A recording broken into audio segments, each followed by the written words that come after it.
What's up gamers, 42 Abracadabra here to show you a little gaming magic. This video will go over all the neat info about Pokemon Go Generation 2 release. Let's jump into it. So I'll be covering 10 things that you should know. All the information is in the description below, as well as timestamps, so you can jump right into the information that you want. As well, remember to always fact check and not rely on a single source for your information. Some of the information provided is still in the process of being adjusted, user generated from all kinds of sites, sources below. So as you can see, I've already managed to catch and evolve some of the new Pokemon. A really cool new one is the Crobat. What's neat about Crobat is it's actually pretty high up in the CP, and it really makes use of all your Zubat candies that you've collected from Generation 1. You'll be encountering a lot of new common Pokemon like Swinub, Murkrow, Marill, Hoothoot, but these really freshen up the experience as opposed to always seeing Pidgeys and Weedles and things of the nature. So, for the first thing, we're going to look at what the top Pokemon that you'll be interested in for the next generation are. For starters, Tyranitar. Tyranitar is basically like the new Dragonite, very powerful. If you see any Larvitars in the wild, you definitely want to pick those up. From the previous generation, Chansey's evolution Blissey is very strong, a strong defender in gyms. Heracross is a really neat bug fighting Pokemon. Scizor, the evolution of Scyther, requiring a Metal Claw, very cool. And Espeon, a lot of people will be able to pick up an Espeon from their accumulated EV candies.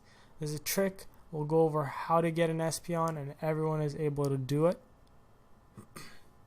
There's other Pokemon listed in the description below, top 10 among others. Alright, let's look at the new evolutions from Generation 1. So Eevee can evolve into Espeon and Umbreon. In order to evolve into an Espeon, you need to call it Sakura. In order to evolve it into an Umbreon, you need to call it Tamao. You can also evolve Crobat and Blissey from your existing candies. Nothing new necessary. If you have special items from the new gen, you can evolve Slowking, Blossom, Politoed, Seaking, Porygon 2, Steelix, and Scyther. We'll go over the items coming up soon. For the time being, you want to save up all the candy you need for the items, and the items will be available by spinning stops. So let's look at the items. Dragon Scale, King's Rock, Upgrade, Metal Coat, Sunstone. These are the items that I mentioned are necessary to evolve the previously listed Pokemon. Descriptions down below. Another neat item that's introduced, 2 other berries. Nana Berry will slow down Pokemon, making it easier to catch, and Pineapple Berry, perhaps the most useful, will double the amount of candy you get for the Pokemon if you successfully catch it right after using the berry. So you really want to stock up on your Pineapple Berries, and you want to use them on the rare Pokemon you encounter. So Larvitars, Togepis, anything else that you might see. So Metal Coat is particularly useful to evolve Scyther. Let's move on to Gen 2 egg hatching. So as you can see, all the starters come from 2K eggs. Togepi, Larvitar comes from 10K egg. In general, the information is provided, but it's being adjusted as we speak by a lot of user data. So what you want to do is check often, and I don't want to list everything that's provided right now because it might not be the most accurate information, but you want to be on top of this because then you'll know what eggs you want to prioritize to try to hatch the Pokemon that you're looking to get at the moment. Also, Generation 2 buddy distances are something to keep in mind when selecting which new buddy you want to get. So again, category is 1 kilometer, 3 kilometers, 5 kilometers, all the starters being in the 3 kilometer category. Larvitar, another important one, 5 kilometers. So very similar to Dragonite, Snorlax, and such. More information is available. Check the description. I provide links where I'm getting all the information for this. Some of the other Pokemon are easily available in the wild, so I don't really bother listing how to get them as your buddy. Number 6, nest migration.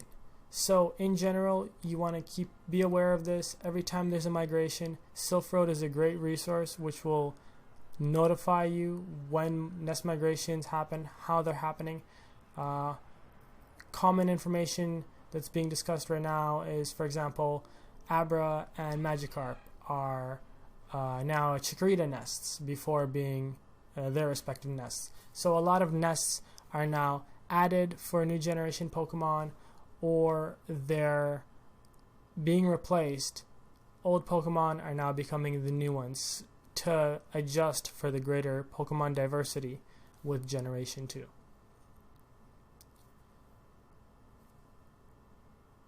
So stay on top of it. Nest migration does happen frequent, and it really is helpful to be able to get a nest for the Pokemon you want. So another neat thing that's going on is now you get different amounts of candy for different forms. For example, Pidgey will give you 3 candy. A Pidgeotto that you catch in the wild will now give you 5 candies. And a Pidgeot, the 3rd form, will actually give you 10 candies. So there is more incentive to get the evolved Pokemon in the wild despite being harder if you want that extra candy. Especially valuable for rare Pokemon that you're looking to get in the wild. So of all the Eevee evolutions, Vaporeon is still the strongest, followed closely after by Espeon. Unfortunately, Umbreon's CP doesn't come close to Espeon's, despite it being a personal favorite of mine. So Espeon is a really neat psychic attacker, very strong on the attack. So here you can see the Sakura hint, the Tamawa nickname use. I believe you can only use these once, similarly to how Rainer for Vaporeon and such. Once you use the nickname trick, then it's difficult for you to be able to get the evolution you need. So you're going to have to keep on trying. So now Pokemon move differently depending on the encounter that's going on. For example, when I encountered a Togepi, it would move down, up, and side to side.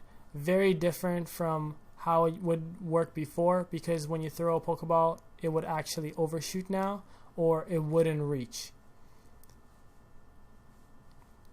Certain new Pokemon are also harder to catch, just based on what I'm seeing. This isn't backed up by any data, but just based on the last day of next gen catches.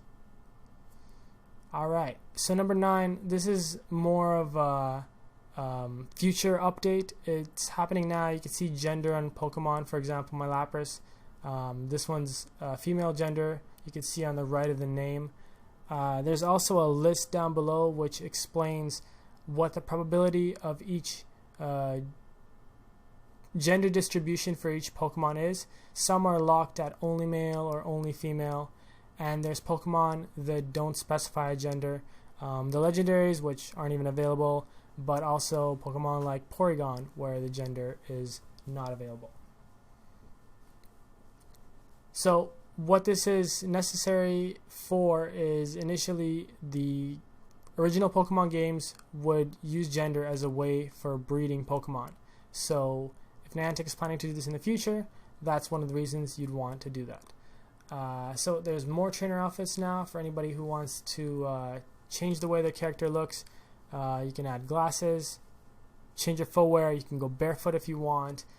All of these new additions do require gold, some of it being a lot. If you've saved up and you feel like spending it on that, feel free to. Generally, I find this isn't the kind of update that personally appeals to me, but I know people out there do enjoy it, and it's nice that you do have variety added to the game. Not so much in the gameplay aspect, but it's there.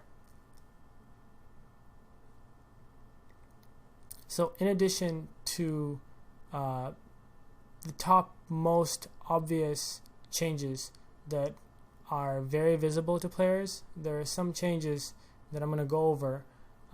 For example, you have 50% off of storage upgrades until February 26th. It's only 100 gold.